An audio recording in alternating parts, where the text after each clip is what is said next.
त्याच्यामुळं मी डायरेक्ट बोलायला उठले।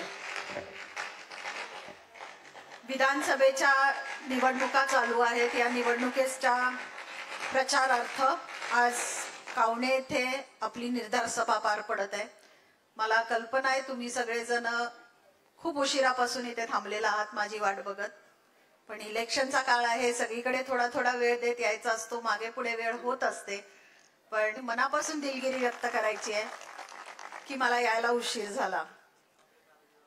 आज व्यासपीठावरती उपस्थित असणाऱ्या कार्यक्रमासाठी कावणे गावच्या सरपंच लोकनियुक्त माननीय शुभांगीताई पाटील, उपसरपंच गीताताई पाटील, माननीय प्रतापदादा पाटील, मार्केट समितीचे उपसभापती माननीय उदयदादा पाटील, किसान मोर्चाचे आमचे जिल्हाध्यक्ष भगवानरावजी काटे, इथे उपस्थित असणारे सर्व ग्रामपंचायत सदस्य, सर्व मान्यवर व्यासपीठावरचे, आता प्रत्येकाची नावं घेत नाही कारण वेळ कमी आहे, आणि आज मोठ्या संख्येने इथे उपस्थित असणारे माझे सर्व ग्रामस्थ आणि माझ्या सर्व माता भगिनी ज्या आता मुख्यमंत्र्यांच्या लाडक्या बहिणी झालेल्या आहेत, आपल्या सर्वांचं पुन्हा एकदा मी स्वागत करते। मला खूप कौतुक वाटलं की या दोन छोट्या मुलींनी अतिशय छान पद्धतीने आपली मांडणी केली। त्यांनी इतक्या योजना सांगितल्या आणि मी कौतुकाने त्या योजना ऐकत होते की त्यांनी इतका छान अभ्यास केलेला आहे, लिहून एका पानावरती सगळ्या योजना आणल्या आणि त्या इतक्या कौतुकाने तुमच्या समोर मांडत होत्या। मला अभिमान या गोष्टीचा वाटला की वय त्यांचं लहान असलं तरी राजकारणात काय चाललेलं आहे, देशात काय चाललेलं आहे, देश आपला व्यवस्थित चाललाय का नाही, देश कोणाच्या हातात सुरक्षित आहे याचं सुद्धा ही लोक एवढ्या लहान वयात काळजी करतात किंवा त्याची माहिती ठेवतात, हे जास्त मला अभिमान वाटला। आणि हे सगळं शक्य आहे ते केवळ शिक्षणामुळं, कारण डॉक्टर बाबासाहेब आंबेडकरांनी सांगितलं होतं की शिक्षण एक वाघिणीचं दूध आहे, जे कोणी ते पिणार ते गुरगुरणार, अशा आमच्या वाघिणी आज गुरगुरलेल्या आहेत। त्यामुळे हे शिक्षण मुलींना मिळालं पाहिजे, शिक्षण मुलींनी घेतलं पाहिजे, मोठ्या झाल्या पाहिजेत, शिकल्या पाहिजेत, चांगल्या पदावर गेल्या पाहिजेत, याच्यासाठी महायुतीच्या सरकारने उच्च शिक्षण मुलींच्यासाठी मोफत केलेलं आहे। आज इथे उभारून मी योजना सांगणार नाही, कारण योजना आता बऱ्याच माझ्या आधीच्या वक्त्यांनी सांगितलेल्या आहेत, त्यांच्या मनोगतांमधनं व्यक्त केलेल्या आहेत। आज तुलना आपल्याला करायची आहे ती दोन उमेदवारांच्या मध्ये, आताचे तुमचे विद्यमान आमदार आणि अमल माडिक साहेब, या दोघांच्या कामाची तुलना करायची आहे। 2014 ते 2019 जी अमल साहेबांनी कामं केली आणि 2019 पासून 2024 या 5 वर्षामध्ये या आताच्या विद्यमान आमदारांनी किती कामं केली याचा विचार तुम्हाला करायचा आहे। या 5 वर्षामध्ये विद्यमान आमदार नजरेस तरी पडलेत का कुठल्या गावाच्या एखाद्या व्यक्तीच्या? म्हणजे आमदारांनी फक्त कामं करण्यापुरतं नसावं, पण भागातल्या माणसांच्या सुखदुःखामध्ये सुद्धा सहभागी होण्यासाठी आमदार कधी गावात आले नाहीत। हे जेव्हा मला कळालं गावांमध्ये फिरत असताना, तेव्हा मला अतिशय वाईट वाटलं, कारण आमदार सुद्धा एक माणूस असतो, त्यांनी माणसाशी माणसासारखं वागायला पाहिजे, पण माणसासारखं वागताना ते दिसतच नाहीत, कारण त्यांना माणसाच्या सुखदुःखातच सहभागी व्हायचं नसतं। फक्त आपण मोठे मोठे बोर्ड लावले, मी इतकी कामं केली, मी इतका निधी आणला, मी इतके पैसे दिले म्हटल्यावर लोक खुश होतील असं त्यांना वाटलं आणि म्हणून त्यांनी ठिकठिकाणी बोर्ड उभे केले।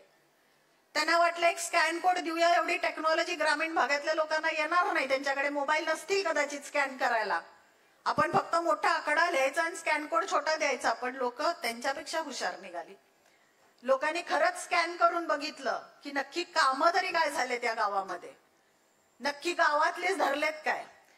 मला तर असं कळालं, तुमच्या गावात हा प्रकार झालाय का नाही माहिती नाही प्रतापदादा, पण काही ठिकाणी ग्रामपंचायतीच्या 15व्या वित्त आयोगामधली कामं सुद्धा आमदारांनी आपलीच कामं म्हणून टाकलेत QR कोड मध्ये,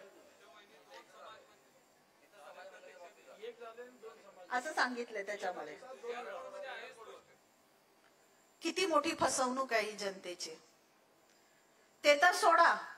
मला तर एके ठिकाणी असं सांगण्यात आलं की जेव्हा मागच्या इलेक्शनच्या वेळेस ते मत मागायला आले होते बघा, नवखा चेहरा होता, नवीन चेहरा, लोकांना वाटलं असेल चला एक संधी देऊ, नवीन चेहरा आहे काहीतरी चांगलं करेल, आणि त्यांच्या बरोबर त्यांचे काका होते प्रचाराला, त्यांच्या काकांनी सांगितलं फक्त ऋतूनी नोकऱ्या द्यायच्या, बेरोजगारी हटवायची आणि सगळा विकास मी करणार. किती नोकऱ्या लागल्या हो तुमच्या गावात? किती युवकांना नोकऱ्या मिळाल्या? आता जेव्हा ते येतील मत मागायला तेव्हा त्यांना पहिला प्रश्न विचारा, तुम्ही आमच्या गावातल्या किती लोकांना नोकऱ्या लावा. तुम्ही बेरोजगारी हटवणार होता, मिशन त्यांनी ठरवलं होतं की आता बेरोजगारी हटवायचं मिशन त्यांनी हातात घेतलं होतं. किती रोजगार दिला? आणि आजही जेव्हा ते जाहीरनामा काढतात त्या जाहीरनाम्यामध्ये सांगतात आम्ही बेरोजगारी हटवणार. म्हणजे दर 5 वर्षांनी तेच सांगायचं लोकांना. एकदा चालतं, सारखं सारखं चालत नसतं. तेच 2019चं बदलून फक्त 2024 केले जाहीरनामा तोच. लाडक्या बहिणींना महायुती सरकारने आर्थिक आधार दिला. तो त्यांचा आर्थिक आधार बंद करायला म्हणून काँग्रेसचे नेते हायकोर्टमध्ये गेले. का ही योजना बंद करायची? कशाला देताय पैसे? आणि आज त्यांच्या जाहीरनाम्यामध्ये लिहितात आमचं सरकार आलं तर आम्ही पण तुम्हाला पैसे देऊ. मग ही लोक जी बंद करायला चाललेली ती आज पैसे द्यायला तयार आहेत. मग आम्ही महायुतीचं सरकार का नको निवडायला, ज्यांनी 1500 रुपयावरनं आमचं आता महिन्याचं जे काही निधी आपल्याला मिळणार आहे लाडक्या बहीण योजनेचा तो 2100 रुपयावर करणार आहे सरकार. मग काय वाईट आहे आपलं सरकार? कशासाठी बदलायचं? ज्या योजना महायुती सरकारने काढल्या त्याच योजना सेम टू सेम म्हणताना आम्ही राबवणार. फक्त आकडा इकडं तिकडं करून सांगतात. 5 वर्षापूर्वी दिलेली वचनं यांनी पाळली नाहीत आणि उलटा आम्हालाच विचारतात 4 वर्ष माझे आमदार कुठं होते? अरे लेखा, तुला निवडून दिलं रे बाबा 19ला. 5 वर्षात तुम्ही काम करणं अपेक्षित होतं. माझे आमदारांनी काय केलं म्हणून काय विचारताय? ते जेव्हा आमदार होते तेव्हा त्यांनी माप कामं केलेत. तुम्ही 5 वर्षात काय केलं ते लोकांना सांगा ना. तुम्ही लोकांच्या आशा पूर्ण करू शकला नाही, तुम्ही माणसांच्या अपेक्षा पूर्ण करू शकला नाही आणि म्हणून त्या लोकांना शेवटी अमल साहेबांच्याकडे जायला लागलं. आणि अमल साहेब आमदार नसताना सुद्धा अमल साहेबांनी प्रत्येक गावासाठी काही ना काहीतरी निधी उपलब्ध करून दिलेला आहे. प्रतापदादा, मी कालच ऐकलं की नेते म्हणतात तुमचे विद्यमान आमदार दक्षिणचे की आमची सत्ता नाही आहे वरती आणि त्याच्यामुळे आम्हाला निधी मिळत नाही. अरे उद्या पण महायुतीच सरकार येणार आहे, मग काँग्रेसचा आमदार कशाला निवडून द्यायचा? मग उद्या पण हेच रडणार सत्ता आमची नाही राज्यात, त्यामुळे मी तुमचं काय काम करू शकणार नाही.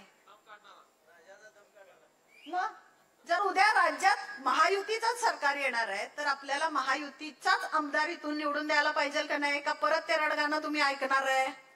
आम्हाला पैसे देत नाहीत, आम्हाला निधी मिळत नाही आणि तरी सुद्धा 20-20 कोटीची कामं करतात. लोकांना काय सांगतात? आम्हाला निधी देत नाहीत तरी 20-20 कोटीची कामं करतात. मग 20 कोटीचा निधी काय घरात आणला? कोण दिला 20 कोटीचा निधी? सरकार देत नाही म्हणतात. अरे जल जीवनचे सुद्धा तुम्ही निधी तुमच्या त्या कोटीच्या आकड्यामध्ये पकडतात. जल जीवनचा निधी हा केंद्र सरकारचा असतो. किमान तेवढं तरी धारिष्ट ठेवा, तेवढं तरी धाडस दाखवा की लोकांच्या समोर कबूल करा की केंद्र सरकारने पैसे दिले. हे बघितलं नाही की हा आमदार काँग्रेसचा आहे का राष्ट्रवादीचा आहे का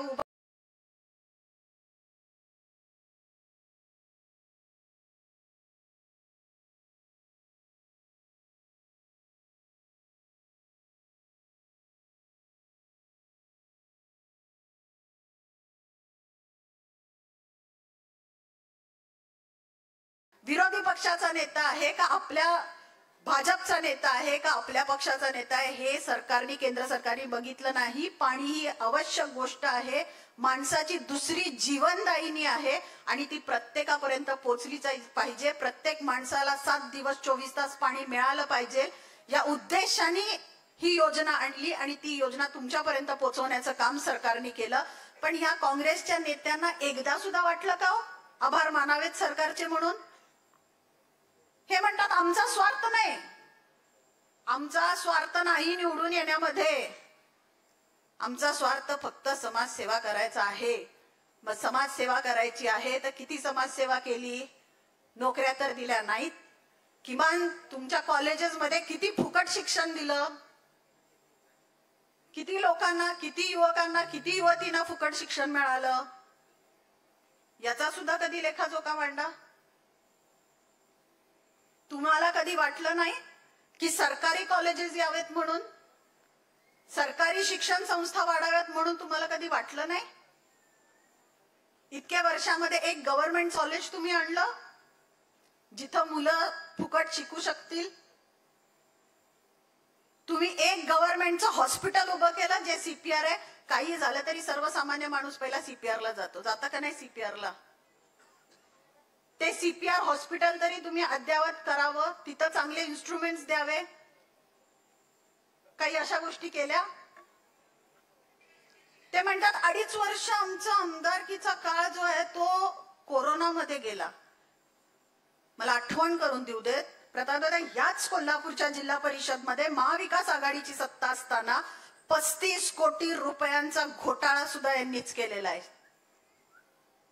म्हणजे जेव्हा माणसं मरत होती त्यांना ऑक्सिजन नव्हतं, ऑक्सिजन सिलेंडर्स नव्हते, तर साधं मास्क विकत घेण्यामध्ये सुद्धा यांनी घोटाळा केलेला आहे, भ्रष्टाचार केलेला आहे. हे ते कधी सांगणार नाहीत, हे ते कधी मोजून दाखवणार नाहीत, पण या गोष्टी आपल्याला माहिती पाहिजेत. बोलणं सोपं असतं पण ते सिद्ध करणं तेवढंच अवघड असतं.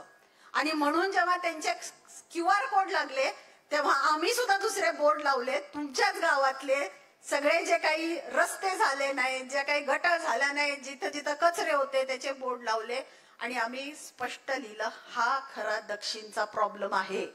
आणि त्यातला किती दक्षिणचा प्रॉब्लेम तुम्ही सोडवलेला आहे ते सांगा. त्यांनी बोर्डच उतरवले बऱ्याच ठिकाणाकडचे आणि म्हणतात आम्हाला उत्तर द्यायला नको. आम्ही भरपूर कामं केलेली आहेत त्यामुळे आम्ही उत्तर देणार नाही.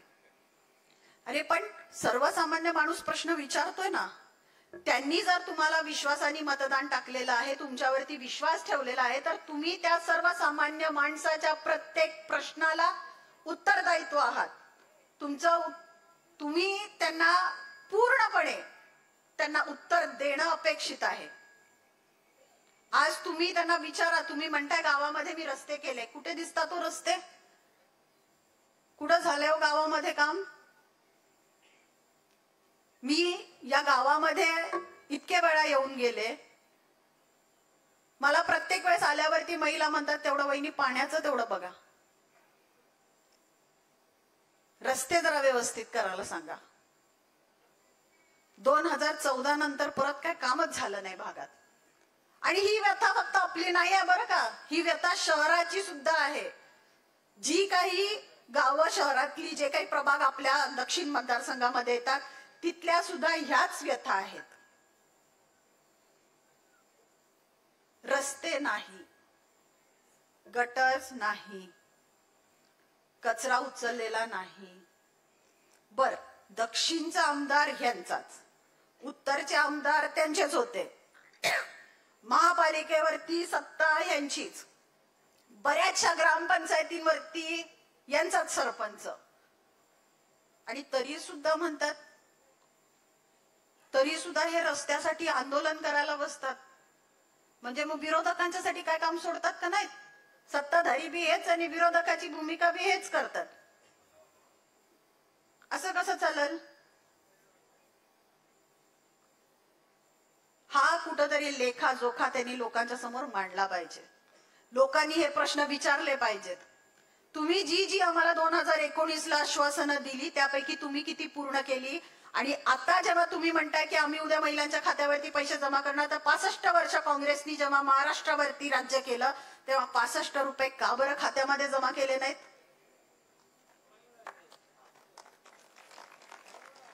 2.5 वर्ष जेव्हा महाविकास आघाडीची सत्ता होती, जेव्हा कोरोना होता, कोरोनाच्या काळामध्ये उलट लोकांना जास्त गरज होती, कारण ज्यांची हातावरची पोट होती ती सगळी माणसं घरी बसून होती. त्यांना जेव्हा गरज होती तेव्हा का बरं त्यांच्या खात्यावरती तुम्ही पैसे जमा केले नाहीत? आज तुम्ही म्हणता हे शेतकऱ्यांचं सरकार नाहीये, हे महिलांचं सरकार नाहीये. अरे शेतकऱ्यांची वीज बिल माफी करायला सुद्धा हेच सरकार जबाबदार आहे.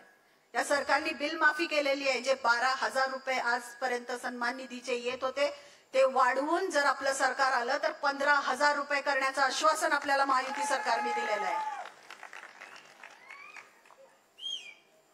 अजून काय असतं? आता ते म्हणतात की तुम्हाला एका हाताने पैसे देणार, एका हाताने महागाई वाढवणार आणि तुमचे पैसे जाणार. मुख्यमंत्र्यांनी सांगितलेलं आहे की जेवढ्या जेवढ्या जीवनावश्यक वस्तू आहेत त्यांची किंमत वाढणार नाही, त्या आहे त्या कायम दरातच राहणार. फक्त आपला येणारा सन्मान निधी वाढणार आहे. त्यामुळं जीवनावश्यक वस्तू घेताना तुम्हाला आता महागाईची विचार करायची गरज नाही. हे सरकार चांगलं आहे. हे सरकार आपल्याला पुन्हा एकदा स्थापन करायचंय आणि ते सरकार स्थापन करण्यासाठी आपल्याला जास्तीत जास्त महायुतीचे आमदार निवडून राज्यामध्ये पाठवायचे, जेणेकरून ह्या सगळ्या आमदारांचं मिळून सरकार बनू शकेल. आपल्याकडे अमल माडिक साहेब अधिकृत उमेदवार आहेत. अमल माडिक साहेबांचं काम, अमल माडिक साहेबांचा स्वभाव हा प्रत्येकाने जवळनं बघितलेला आहे. अमल माडिक साहेबांनी आजपर्यंत कधी भपकेबाजपणासाठी काम केलं नाही, जाहिरातीसाठी काम केलं नाही. मी काम केलं तर ते काम पूर्ण झाल्याशिवाय मला उद्घाटनाला सुद्धा बोलवू नका, असं त्यांचं कायम सांगणं असतं. त्यांनी उद्घाटन पण केली नाही. सगळी जी बसले ती सगळी चिडून बसलेले आहेत आमच्यावरती. उद्घाटन सुद्धा साहेब करत नाहीत. आम्ही लोकांना सांगू कसंही साहेबांनी कामं केलेली आहेत. साहेबांना कधी कुणावरती टीका करायची नाही. मी तुमच्यासाठी काम केलं ही उपकाराची भाषा तर नाहीच नाही. तुम्ही मला निवडून दिलंय काम करण्यासाठी, मी माझं काम करत राहणार. काय पाहिजे काय नाही हे बघत राहणार. कोणाच्या वादात पडायचं नाही, कोणावरती आरोप करायचे नाहीत. कोणी त्यांच्यावरती काही बोललं तरी त्यांना प्रत्युत्तर द्यायचं नाही. हा कायम अमल साहेबांचा स्वभाव राहिलेला आहे. आणि मला वाटतं देव जोडी अशीच बनवतो की एक शांत असते आणि एक बोलणार असते. ती जबाबदारी मी घेतलेली आहे. मला एक खूप चांगलं वाक्य आठवतंय. स्मृती इराणीजींचं ते वाक्य आहे. त्या म्हणतात, त्यांना कुणीतरी असा प्रश्न केला होता की तुम्ही भारतीय स्त्रिया अशा पुरुषांच्या मागे का चालता? तुम्ही त्यांच्या बरोबरीने चालायला पाहिजे, नाही तर पुढे चालायला पाहिजे. तेव्हा त्यांनी दिलेलं एक सुंदर उत्तर आहे जे मला खूप आवडलेलं आहे आणि कायम मी ते लक्षात ठेवते. आणि त्यांनी त्यावेळेस असं उत्तर दिलं होतं की आम्हाला संस्कारच असे मिळालेत की माझा नवरा पुढे चालत असला, जर त्याला कुठे ठेच लागली, जर तो कुठे डगमगला, तर मला माहितीये मागे सावरणारी मी आहे आणि म्हणून मी त्याच्या मागे चालते. त्याला फक्त मी सावरू शकते म्हणून मी त्याच्या मागे चालते. आणि मी आहे, जर ते नाही बोलले ना मी आहे. अरे माझ्या साध्या प्रश्नांची उत्तरं कधी देऊ शकले नाहीत? बघितलं का कधी प्रश्नांची उत्तरं देताना? कधीही त्यांनी दिलेली नाहीत माझ्या प्रश्नांची उत्तरं. मी पुराव्याशिवाय बोलत नाही आणि मी खोटं तर कधीच बोलत नाही. यांची काय मारेरावीची भाषा, स्वतः बोलणार नाहीत पण असे त्यांचे चेले त्यांनी काही तयार करून ठेवलेत की शोमिका माडिकांना उत्तर द्यायचं ना, मग तू द्यायचं. पण शोमिका माडिकांना उत्तर द्यायचं मी देणार नाही, कारण मी खूप सोज्वळ आणि सज्जन आणि खूप चांगला माणूस आहे. हे लोकांना दिसलं पाहिजे.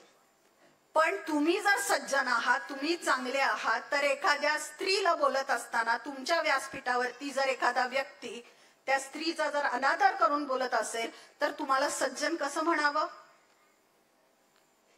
जर तुमचा एखादा चेला, तुमचा एखादा कार्यकर्ता जर कुणाचा अपमान करत असेल एकेरी बोलून, आणि तुम्ही म्हणता तुम्ही सज्जन आणि सुसंस्कृत घरातली लोक आहात. आमचे ते विरोधक असले तरी कधीही अमल साहेब किंवा आम्ही त्यांना एकेरी बोललेलं कोणी ऐकलंय? आमच्या कार्यकर्त्यांनी कधी एकेरी उल्लेख केलाय? पण यांचे सगळे जे चेले चपाटे ते तेच करत असतात. आणि त्यांच्याकडे काही बोलायला नसलं की त्यांचा तोच फालतूपणा असतो. जर मी सगळीकडे तेच सांगते, कारण तो अक्षरशः फालतूपणा आहे.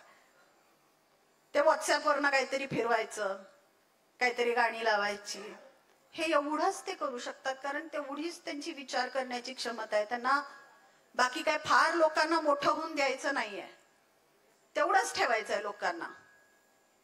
जर त्यांना खरंच मोठं करायचं असतं ना लोकांना, या 5 वर्षामध्ये ते बरंच काही करू शकले असते. आज मला एक मेसेज आला, मी असंच कुठेतरी बोलले होते की ह्यांनी गव्हर्नमेंट कॉलेज कधी उभं केलं नाही, आणि त्यांनी सांगितलं त्यांचे कॉलेज उभे करायला त्यांच्याकडे पैसे आहेत. खरं एखादं गव्हर्नमेंट कॉलेज उभं करायला यांच्याकडे पैसा नाही म्हणून सांगतात.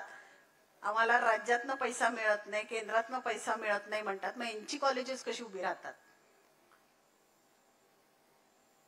आणि हा SMS आल्यावरती खरंच मी 2 मिनिटं विचार केला की लोक आता किती विचार करायला लागलेत याच्यावरती. कोणाला कुठनं माझे नंबर मिळायला लागलेत काय माहिती, पण लोक आता विचार करायला लागलेली आहेत. सारखं लोकांना फसवू शकत नाही. सारखं कोल्हापूरची अस्मिता, कोल्हापूर हे, कोल्हापूर ते, कोल्हापूरला हे मान्य नाही, कोल्हापूर हे मान्य करणार नाही. अरे तुम्ही म्हणजे कोल्हापूर नव्हे रे. तुम्ही सगळ्या कोल्हापूरचा निर्णय नाही घेऊ शकत. आज लोकांना मूर्ख बनवायचं तुम्ही सोडून द्या. जर तुम्हाला या 5 वर्षामध्ये काम करता आलं नाही किंवा तुम्हाला जर करायची इच्छा नसेल तर किमान जी व्यक्ती त्याच्या केपेबल आहे, जी व्यक्ती त्याच्यासाठी पात्र आहे, त्या व्यक्तीची विनाकारण जागा अडवून ठेवू नका. आज मतदारसंघाच्या मला वाटतं मतदारसंघाची आपली पूर्ण मतदारांची संख्या 3,70,000 असावी. एवढ्या लोकांचं भविष्य तुम्ही हातात घेताय आणि आजही लोकांना रडायला लावताय रस्त्यावरनं जाताना. हे अतिशय चुकीची गोष्ट आहे. हे तुम्ही मतदारांची फसवणूक करताय. त्यांनी जो विश्वास ठेवला होता त्या विश्वासाचा विश्वासघात करताय. किमान आता तरी सुधारा. लोकांना कळून चुकलंय महाविकास आघाडीने कधीही काही काम केलं नाही, काँग्रेसच्या आमदारांनी कधी काम केलेलं नाही. हे लोकांना आता कळून चुकलंय. लोक आता बोलतायत, लोकांना आता विकास पाहिजे. लोकांना ज्या योजना शेवटपर्यंत पोहोचतायत त्याच्यात लोक आनंदी आहेत, कारण यापूर्वी कुठलीही योजना लोकांच्या पर्यंत पोहोचत नव्हती. आज शेतकऱ्यांच्या खात्यावर 12,000 रुपये जमा होतात ना, महिलांच्या खात्यावर 7,500 आले ना. आज हे पैसे जमा होत आहेत. याच्या पूर्वी कोणी केले नव्हते. केले होते का कुणी? डायरेक्ट खात्यावरती कधी जमा झाला? मगाशी माझा वडक शिवालेमध्ये एक सभा झाली आणि त्याच्यामध्ये एक महिला इतकं सुंदर बोलली. ती म्हटली की आज 60 वर्षाची बाई, 55-60 वर्षाच्या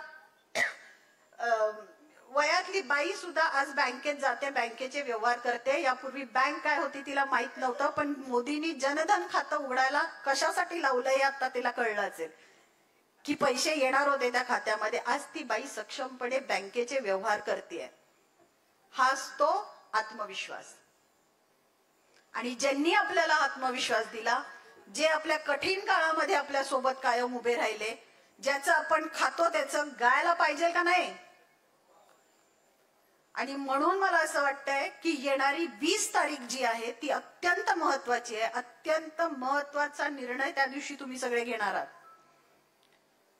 आज आपला मतदारसंघ कोणाच्या हातात द्यायचा आहे ही विचार करण्याची संधी तुम्हाला आलेली आहे. सगळ्या गोष्टीचा विचार करा. ज्या महाविकास आघाडीने, ज्या काँग्रेसने आजपर्यंत कधीही तुम्हाला आर्थिक आधार दिला नाही आणि जे आता म्हणतात की आमचं सरकार आलं तर आम्ही तुम्हाला देतो, त्या फसव्या काँग्रेसवरती विश्वास ठेवणार आहात की ज्यांनी सांगितलं की मी आर्थिक आधार देणार, मी शेतकऱ्यांची वीज बिल माफी करणार, मी शेतकऱ्यांना सन्मान निधी देणार, मी तरुणांच्यासाठी 25 लाख जॉब निर्माण पर्यंत पोहोचवण्याचं काम सरकारने केलं. पण ह्या काँग्रेसच्या नेत्यांना एकदा सुद्धा वाटलं का आभार मानावेत सरकारचे म्हणून? हे म्हणतात आमचा स्वार्थ नाही. आमचा स्वार्थ नाही निवडून येण्यामध्ये. आमचा स्वार्थ फक्त समाजसेवा करायचा आहे. मग समाजसेवा करायची आहे तर किती समाजसेवा केली? नोकऱ्या तर दिल्या नाहीत. किमान तुमच्या कॉलेजेसमध्ये किती फुकट शिक्षण दिलं? किती लोकांना, किती युवकांना, किती युवतींना फुकट शिक्षण मिळालं? याचा सुद्धा कधी लेखाजोखा मांडा. तुम्हाला कधी वाटलं नाही की सरकारी कॉलेजेस यावेत म्हणून, सरकारी शिक्षण संस्था वाढाव्यात म्हणून? तुम्हाला कधी वाटलं नाही? इतक्या वर्षामध्ये एक गव्हर्नमेंट कॉलेज तुम्ही आणलं जिथं मुलं फुकट शिकू शकतील? तुम्ही एक गव्हर्नमेंटचं हॉस्पिटल उभं केलं जे सीपीआर आहे.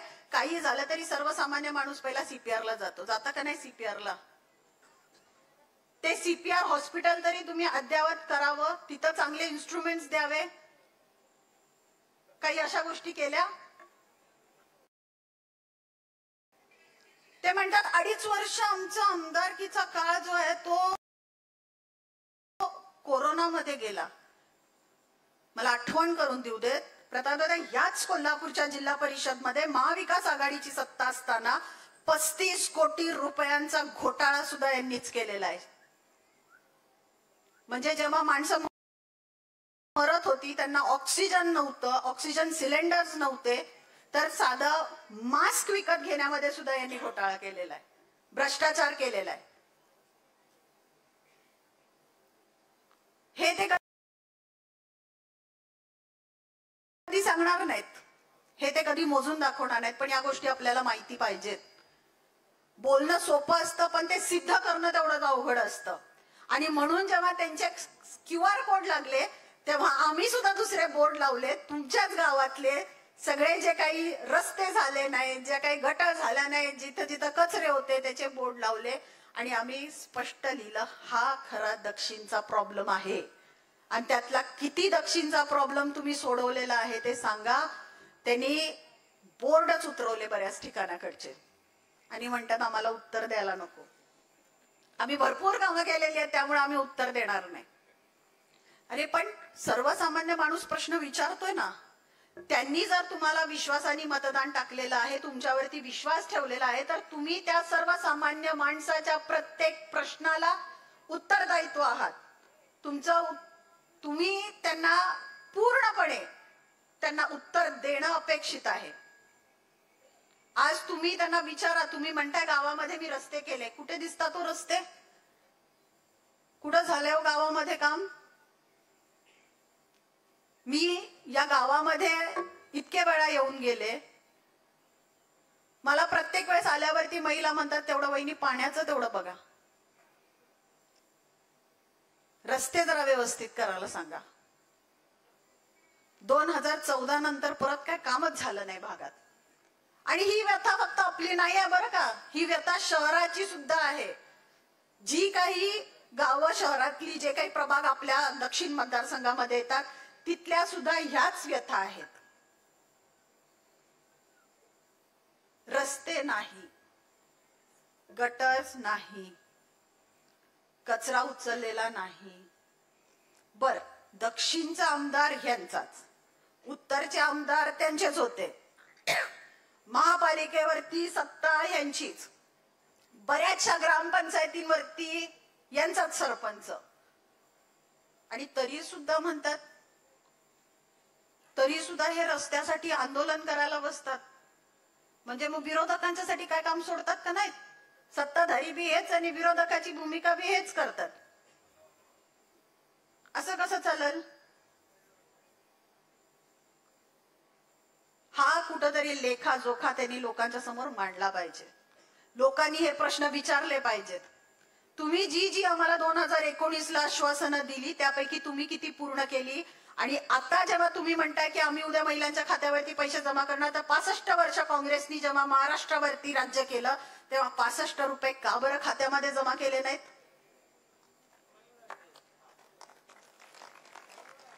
अडीच वर्ष जेव्हा महाविकास आघाडीची सत्ता होती, जेव्हा कोरोना होता, कोरोनाच्या काळामध्ये उलट लोकांना जास्त गरज होती, कारण ज्यांची हातावरची पोट होती ती सगळी माणसं घरी बसून होती.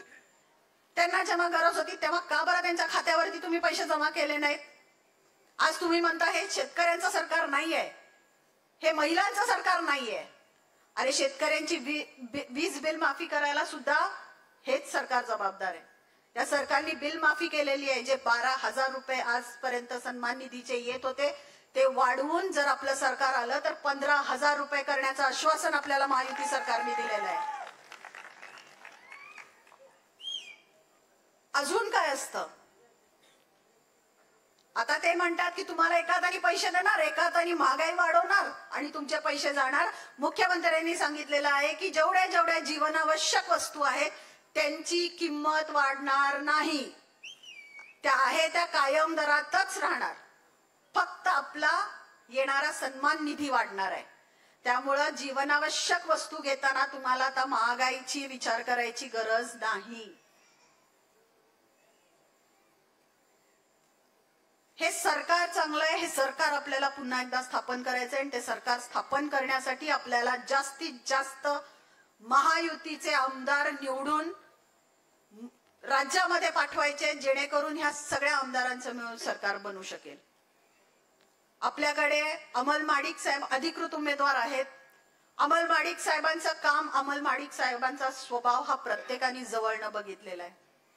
अमल माडिक साहेबांनी आजपर्यंत कधी भपकेबाजपणासाठी काम केलं नाही, जाहिरातीसाठी काम केलं नाही. मी काम केलं तर ते काम पूर्ण झाल्याशिवाय मला उद्घाटनाला सुद्धा बोलवू नका असं त्यांचं कायम सांगणं असतं. त्यांनी उद्घाटन पण केली नाही. सगळी जी बसले ती सगळी चिडून बसलेले आहेत आमच्यावरती.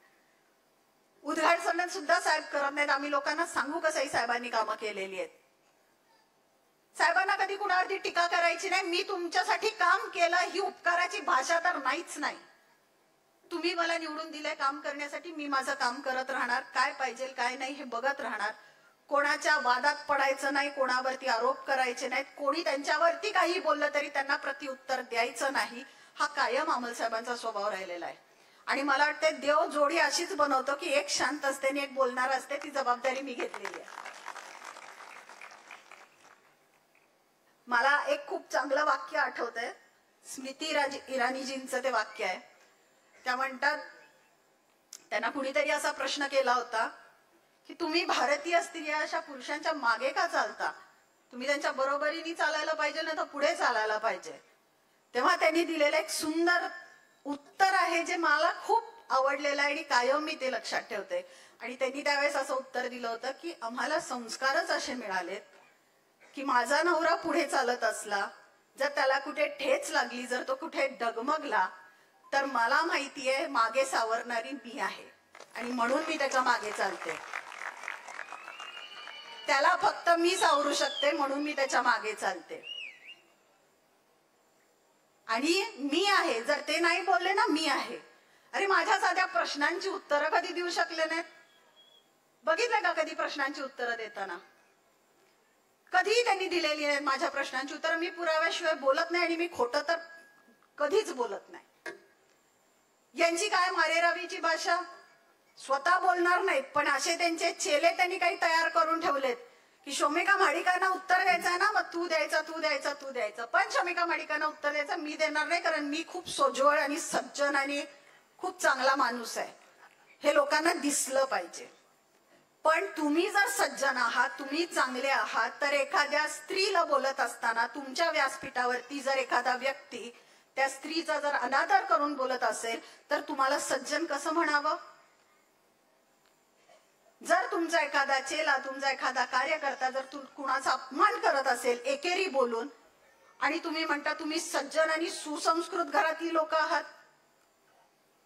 आमचे ते विरोधक असले तरी कधीही अमल साहेब किंवा आम्ही त्यांना एकेरी बोललेलं कोणी ऐकलंय?